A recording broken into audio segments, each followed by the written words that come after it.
ارباب صاحب اس وقت تحریک تحفظ آئین ایکٹیو چل رہا ہے اسلام آباد کے اندر. وہ کہہ رہے ہیں کہ آئین کو بڑے خطرات ہیں. پی ٹی آئی کو آپ نے دیکھا ہے بڑی سزائیں مل چکی ہیں, تقریباً آدھی سے زیادہ لیڈرشپ کو سزائیں مل چکی ہیں. احتجاج ان کا یقیناً اس سے کمزور ہوگا. کچھ لوگ سمجھ رہے ہیں ان کو سمپتھی ووٹ ملے گا. پاکستان میں جو نظام عدل ہے, جس طرح جرگہ سسٹم بڑھتا جا رہا ہے, جس طریقے سے دہشت گردی بڑھتی جا رہی ہے, ڈونٹ یو تھنک کہ سر آنے والے وقت میں آپ کی حکومت کے لیے ایک چیلنج ثابت ہو سکتا ہے, بہت بڑا مسئلہ بھی ثابت ہو سکتا ہے؟ ارباب صاحب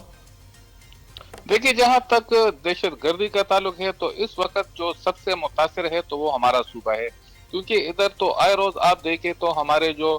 فوجی جوان ہے, جو ہمارے سیکیورٹی اداروں کے اہلکار ہے, جو ہماری پولیس ہے, جو عام شہری ہے, تو تقریباً آئے روز 10-15 کی تعداد میں شہید ہو رہے ہیں. ابھی آپ نے دیکھا ہو کہ باجوڑ کے جو واقعات تھے وہ سب کے سامنے ہے, جو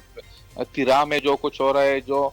یعنی دیگر جو ہمارے جو مرج ایریاز ہے تو وہاں پر جو کچھ ہو رہا ہے تو وہ تو ساری دنیا کے سامنے ہے. اور آپ کو بھی معلوم ہوگا شاید, اور پوری قوم کو معلوم ہوگا کہ کل ایک عوامی نیشنل پارٹی نے پشاور میں ایک آل پارٹیز کانفرنس منعقد کروائی تھی, جس میں ہم نے بھی شرکت کی امن کے حوالے سے, اور جس میں Pakistan Peoples party, Jamaat Islami, J you آئی, تمام جماعتوں نے اس میں شرکت کی ہے. اور 23 اگست کو ایک امن واک ہو رہا ہے, یعنی امن ایک جلوس نکالا جائے گا جو کہ خیبر پختونخوا سے اسلام آباد کی جانب روانہ ہوگا. تو جب صوبائی حقوق کی بات ہوتی ہے, جب صوبے میں امن کی بات ہوتی ہے, جب صوبائی حقوق کی بات ہوتی ہے, تو اس وقت پھر تمام سیاسی جماعتیں جو ہوتی ہے تو وہ ایک پلیٹ فارم پر متحد ہوتی ہے. جس طرح عوامی نیشنل پارٹی کی جو یہ امن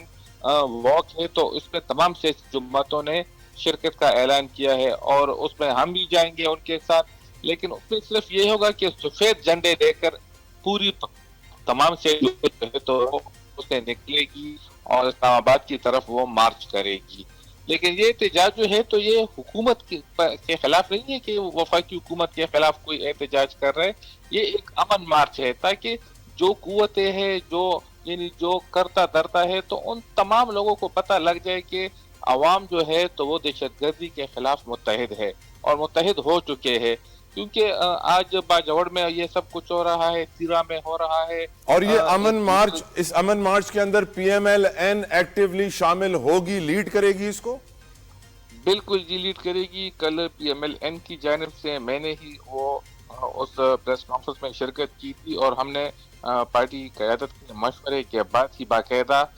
اس میں شمولیت کا اعلان کیا ہے. آج اسلام آباد میں تحریک تحفظ آئین کے سربراہ محمود خان اچکزئی صاحب کی سربراہی میں اے پی سی کا انعقاد کیا گیا. اے پی سی سے خطاب کرتے ہوئے محمود خان اچکزئی کا کہنا تھا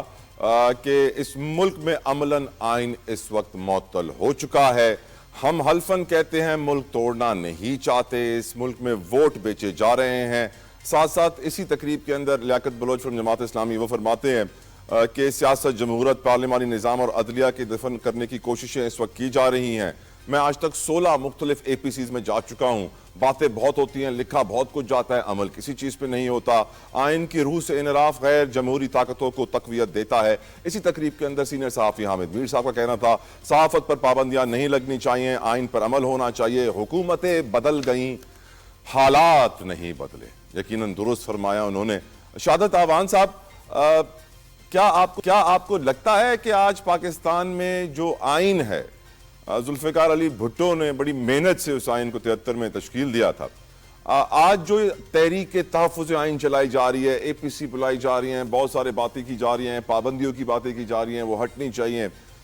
کیا یہ اپوزیشن کی سیاست اس کو کہیں, یا آپ کی نظر میں واقعی پاکستان کے آئین کو کوئی خطرہ ہے؟ شہادت آوان صاحب دیکھیں, سب سے پہلی بات تو جتوئی صاحب میں یہ کہوں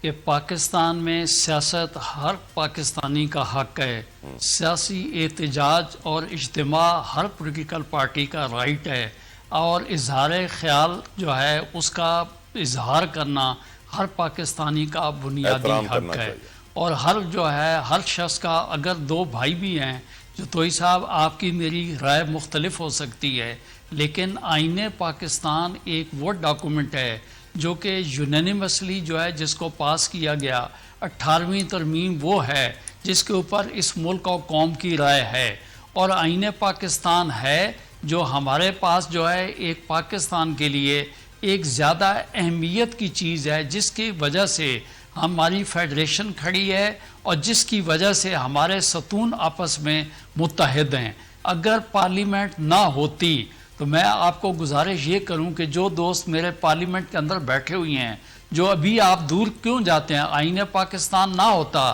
تو آج سے چند دن پہلے جو کے پی میں جو سینٹ کا الیکشن ہوا، کیا آئین پاکستان جو ہے اس کی روح کے تحت نہیں ہوا؟ اس میں میرے انہی دوستوں نے کیا اس الیکشن میں حصہ نہیں لیا؟ اور 2 منٹ پہلے جو ہے میرے مہربان دوست یہ کہہ رہے تھے کہ ملک میں جو ہے ووٹ بک رہے ہیں۔ بھائی بات یہ ہے کہ ووٹ بکنے کا سب سے زیادہ خطرہ تو ایک پولیٹیکل پارٹی کا تھا، جو کہ جو ہے چوروں ڈاکوؤں جن کو ان کو کہتے تھے، ان کے ساتھ بھی وہ بیٹھ کر انہوں نے مشترکہ طور پہ جو ہے سیٹوں کا بھی انہوں نے تصفیہ صرف اس بنیاد پہ کر لیا کہ ان کو یہ خطرہ تھا کہ ہماری پارٹی کے اندر چونکہ فارورڈ بلاک نہ بن جائے، ہمارے ووٹ نہ بک جائیں۔ تو میں کہتا ہوں دیکھیں اپنی جو کمزوری ہے، میں کہتا ہوں پریکٹیکل طور پہ اپنے آپ کو مضبوط کرنا چاہیے، اور سیاست مضبوط تبھی ہوگی جب ہم آئین پاکستان کے ساتھ ہم کھڑے ہوں گے۔ تو میری تمام دوستوں سے یہ ہے کہ اگر کوئی کمی بیشی ہے تو آپ آئیں پارلیمنٹ کے اندر بیٹھ کے جو ہے ٹیبل ٹاکس کریں،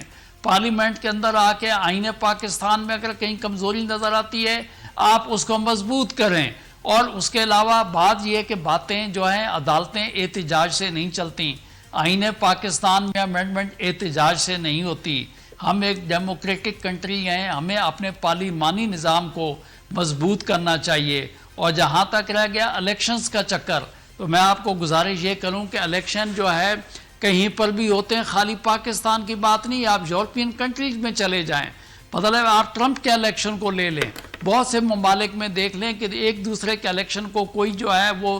دل سے تسلیم نہیں کرتا۔ باقی رہ گیا اگلے الیکشن کی آپ تیاری کریں۔ چیف الیکشن کمشنر جو ہے راجہ سلطان سکندر راجہ صاحب، انہی کے ہمارے دوستوں کی مشاورت کے ساتھ چیف الیکشن کمشنر بنائے گئے ہیں۔ الیکشن کمیشن جو ہے جو ہماری ایکسٹینشن پہ چل رہے ہیں، جو آپ کی حکومت کے دیے ہوئے ایکسٹینشن پہ چل رہے ہیں، یہ بات دیکھیں آئین پاکستان ایکسٹینشن پہ نہیں چل رہے۔ دیکھیں گزارش نہیں، آئین پاکستان نے جو فارمولہ طے کیا ہوا ہے، ابھی آپ کو پتا ہوگا کہ اسپیکر نیشنل اسمبلی جناب ایاز صادق صاحب نے اپوزیشن کو لیٹر لکھا عمر ایوب صاحب کو کہ آئیں بیٹھیں سجیشن دیں، نام آپ دیں اور اس کے بعد آ کے جو دوسرا جو ہے اس کو اپوائنٹ کریں۔ ایسا تو نہیں ہو سکتا کہ الیکشن کمیشن جو ہے اس کو ہم بالکل خالی عہدہ چھوڑ دیں اور بولیں جی کہ وہ ٹائم ٹرنر، یہ تو آئین پاکستان آوان صاحب اس کے اوپر بھی کمنٹ کریں، جب تک ان کا متبادل جتوئی صاحب، میں کہتا ہوں جب تک سر جو حامد میر کی سٹیٹمنٹ ہے نا سر کہ حکومتیں بدل گئی حالات نہیں بدلے، اس کے اوپر تھوڑا کمنٹ کر دیں سر۔ حامد میر صاحب ایک سینئر جرنلسٹ ہیں۔ حامد میر صاحب جو ہے ملک و قوم کا ایک سوچ راہ متعین کرنے والے دوست ہیں۔ یقینی طور پہ میں سمجھتا ہوں جو ان کی سوچ ہے اس پر پورا اترنے کے لیے ہمیں ڈیموکریسی کو مضبوط کرنا ہوگا، اور بار بار انشاءاللہ تعالی الیکشن ہوں گے تو بہترین قسم کے لوگ پارلیمنٹ میں آئیں گے، ملک کے حالات بدلی ہوں گے، اور میں کہتا ہوں نوجوان نسل آ کے اس ملک کی باغ ڈور سنبھالے گی، جو کہ اس وقت حالات نے جو ثابت کیا ہے کہ حامد میر صاحب کی سوچ کے مطابق مجھ سے پوچھیں تو میں اپنی سوچ یہ کہتا ہوں کہ جس وقت ان کرائسس میں بلاول بھٹو زرداری صاحب نے جو رول پلے کیا، جو ہمارا انڈیا کے ساتھ کنفلکٹ تھا، جس طریقے سے انہوں نے اپنے سابقہ ایکسپیرینس سے استفادہ کرتے ہوئے پاکستان کا جس طریقے سے رہنمائی کی، جس طریقے سے ڈیلیگیشن کو لیڈ کر کے پاکستان کا موقف دنیا کے سامنے رکھا، اور جس طریقے سے آپ نے جو سابقہ ہمارا جو حریف ہے اس کے موقف کو جس طریقے سے شکست دی، میں سمجھتا ہوں جس دن اس قسم کے لیڈران پاکستان کو لیڈ کریں گے تو حامد میر صاحب کی جو سوچ ہے اس پر یہ ملک و پاکستان پورا اترے گا۔